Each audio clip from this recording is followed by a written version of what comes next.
Hello అందరికీ. ఇప్పుడైతే నేను రవ్వను కుక్కర్లో వేసిస్తున్నాను.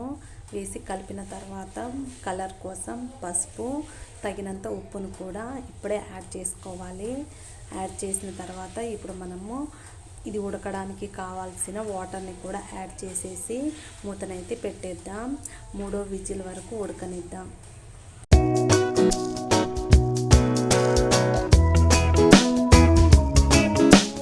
ముందు ప్రాసెస్ కోసం నా లాస్ట్ వీడియో చూడండి, మీకు అర్థమవుతుంది.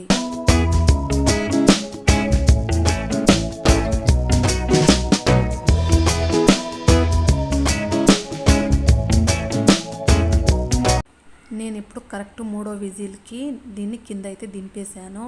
ఇప్పుడు మనం చూద్దాం ఎలా ఉడికిందనేది. ఎయిర్ మొత్తం పోనిద్దాం. ఇప్పుడు తీసి చూద్దాం. చూసారా ఎంత మెత్తగా ఎంత కరెక్ట్గా ఉడికిందో. సో మీరు కూడా